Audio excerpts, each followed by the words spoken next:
പിന്നെ revenue deficit grant 14,000 കോടി പറഞ്ഞു. എന്തോ വലിയൊരു വഞ്ചന നടത്തി പറ്റിച്ചു എന്നുള്ള കാര്യത്തില്ല. ഇങ്ങനെയൊക്കെ പറയാൻ കൊള്ളാവോ? അദ്ദേഹം ഇപ്പൊ മുഖ്യമന്ത്രിയല്ലേ?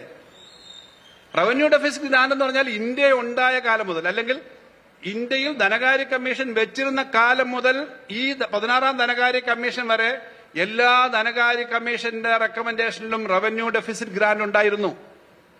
ഇതാദ്യമായിട്ടാണ് റവന്യൂ ഡെഫിസിറ്റ് ഗ്രാന്റ് നിർത്തുന്നത്. ഞങ്ങളെന്താ എവിടെയും പോയിട്ട് മുൻകൂട്ടി വലിയ ജോത്സ്യം നോക്കിയിട്ട് ഇത് കിട്ടത്തില്ല എന്ന് പറഞ്ഞ് കേരളത്തിന് വേണ്ടെന്ന് പറയണോ? കേരളത്തിലെ ഗവൺമെന്റുകളുടെ കണ്ടിന്യൂഷനാണ്. ഇടതുപക്ഷ ജനാധിപത്യ മുന്നണി ഗവൺമെന്റിന്റെ ലാസ്റ്റ് ബഡ്ജറ്റ് അവതരിപ്പിക്കും. ഫിനാൻസ് കമ്മീഷന്റെ റിപ്പോർട്ടിനെ സംബന്ധിച്ച് ഞങ്ങളുടെ അഭിപ്രായം റവന്യൂ ഡെഫിസിറ്റ് ഗ്രാന്റ് കിട്ടുമെന്നാണ്. അതിന്റെ കണക്കുകൾ കൊടുത്തിട്ടുണ്ട്. സാധാരണ എല്ലാ ബഡ്ജറ്റിലും റവന്യൂ ഡെഫിസിറ്റ് ഗ്രാന്റ് കൊടുക്കും. അത് തന്നില്ല. ഇപ്പോഴും റവന്യൂ ഡെഫിസിറ്റ് ഗ്രാന്റ് തരത്തില്ല എന്ന് കേന്ദ്ര ഗവൺമെന്റ് പറഞ്ഞിട്ടില്ല കേട്ടോ. ആ റെക്കമെൻഡേഷന്റെ ആ ഭാഗം ബ്ലാങ്കായിട്ട് ഇട്ടേക്കുന്ന ഒരു പക്ഷേ central government revenue deficit grant തരാം.